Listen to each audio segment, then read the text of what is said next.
Donc, CCM, voir si deux espèces chimiques sont identiques. Donc la CCM, ça veut dire chromatographie sur couche mince. Donc, c'est-à-dire qu'on dépose sur une couche comme cela une plaque. Donc là, on la voit de face, de silice, des espèces chimiques sur une ligne de dépôt. Donc là, on a l'espèce chimique A, l'espèce chimique B, l'espèce chimique C. Donc ça, c'est la ligne de dépôt. Voilà. Ensuite, cette plaque, on la trempe dans un solvant qui se nomme l'éluant. Voilà. On trempe juste, bien sûr, l'extrémité basse. Il ne faut pas que les espèces chimiques trempent dans l'éluant, hein, sinon elles vont partir dans l'éluant. Et qu'est-ce qui va se passer?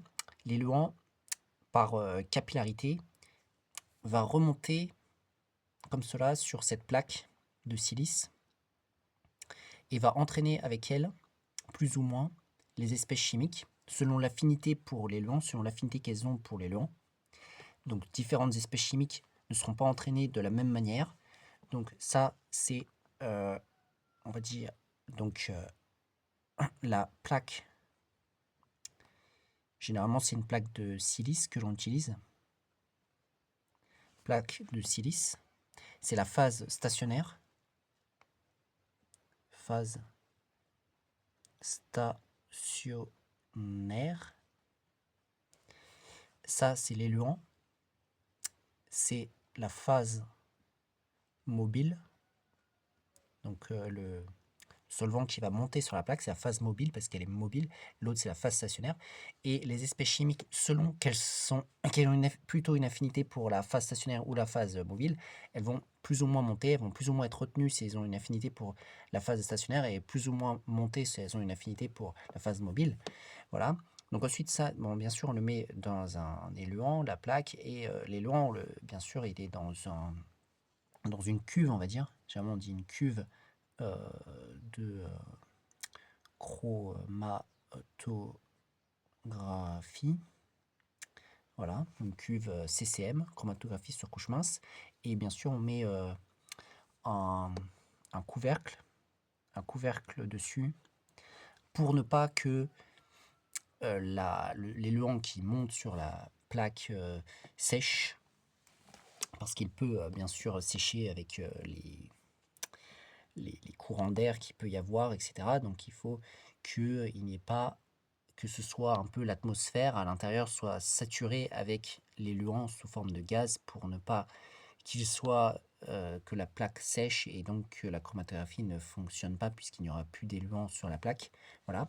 Donc on observe l'éluant monter sur la plaque de chromatographie et avant qu'elle atteigne le sommet de la plaque, on l'arrête, hein, on arrête. Donc là, ça s'appelle le front d'éluant. Front d'éluant. Front d'éluant. Et on arrête et on fait un trait au niveau du front de l'éluant parce qu'après, bien sûr, l'éluant, quand on va c'est généralement un solvant assez volatile et donc la plaque va sécher une fois qu'on va la retirer. Et donc on voit ici que les espèces chimiques ont plus ou moins monté selon leur affinité, comme j'ai dit, pour la phase stationnaire, c'est-à-dire la plaque chromatographique et également la phase mobile qui est l'éluant. Voilà. Et donc on voit par exemple que B est monté jusqu'ici et on voit que C est monté juste ici, et c'est-à-dire que le A également est monté au même niveau que le C. Donc on peut affirmer en tout cas que B n'est pas la même espèce chimique que A et C. Voilà. Par contre, A et C, on pourrait affirmer que ce sont les mêmes espèces chimiques puisqu'elles sont montées au même endroit sur la plaque chromatographique. Voilà, et on peut aussi affirmer que ces espèces chimiques sont des espèces pures, c'est-à-dire que ce ne sont pas des mélanges, puisque si c'était des mélanges, on aurait pu voir qu'elles se séparaient, enfin qu'il y aurait eu par exemple deux taches pour C si c'était un mélange. Donc là on va voir un exemple, donc on donne le chromatogramme ci-contre, donc là on voit également des espèces A, B, C qui ont subi une chromatographie sur couche mince. Voilà. Donc A, c'est le rouge de phénol qu'on va noter grand A. B, c'est la perbromure de pyridinium qu'on va noter grand B. Et C, c'est le produit obtenu à l'état final de la réaction entre A et B. C'est-à-dire qu'on a fait réagir A et B, on a obtenu le produit qui a été déposé au niveau du dépôt C, et le chromatogramme est celui-là que l'on obtient après avoir fait une chromatographie sur couche mince. Et donc il faut montrer que la transformation chimique a eu lieu et préciser si le produit synthétisé brut est pur. Donc quand est-ce qu'on a une réaction chimique qui a eu lieu, une transformation chimique qui a eu lieu? C'est quand il y a des espèces qui disparaissent et des espèces qui apparaissent. Là, on voit que le dépôt C, euh, ne contient plus de rouge de phénol. Voilà. Pourquoi est-ce qu'il contient plus de rouge de phénol? Eh bien, parce qu'on ne voit pas de tache au même niveau que la tache du rouge de phénol qui était le dépôt A. Donc, car absence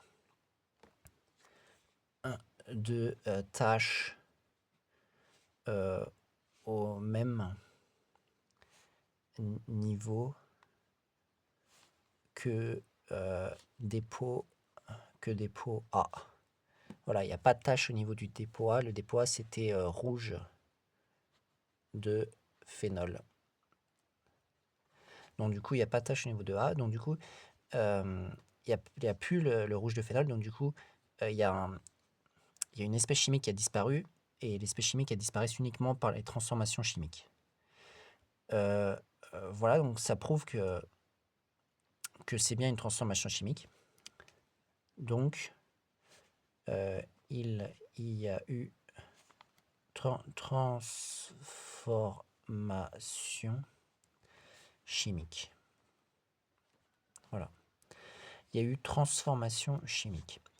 Bon, il y a une autre manière de prouver que c'est une transformation chimique, c'est qu'il y a un produit qui est apparu, puisqu'on voit que dans le dépôt C, il y a un produit qui est ici, qui n'est pas présent dans le dépôt A et dans le dépôt B, qui sont les deux réactifs. Donc ça veut dire qu'il y a un nouveau produit qui est apparu. Et ça prouve également qu'il y a eu une transformation chimique. Ensuite, qu'est-ce qu'ils nous disent?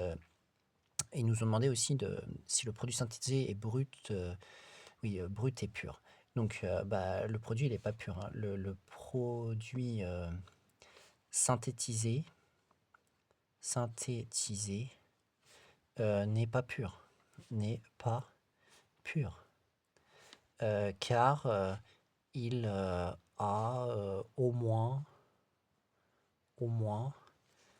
deux espèces chimiques. Il y a au moins deux espèces chimiques, car il y a présence de deux taches.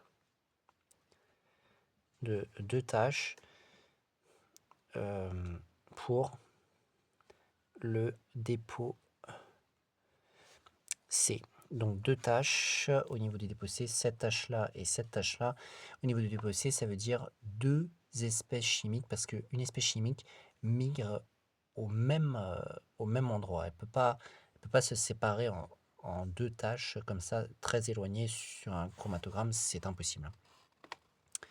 Présence de deux tâches pour le dépôt C, donc deux espèces chimiques distinctes. Voilà. Donc voilà un exemple d'utilisation d'un chromatogramme pour voir le résultat d'une réaction chimique, d'une chromatographie sur couche mince, CCM. Donc voilà comment voir si deux espèces chimiques sont identiques ou pas avec une chromatographie sur couche mince.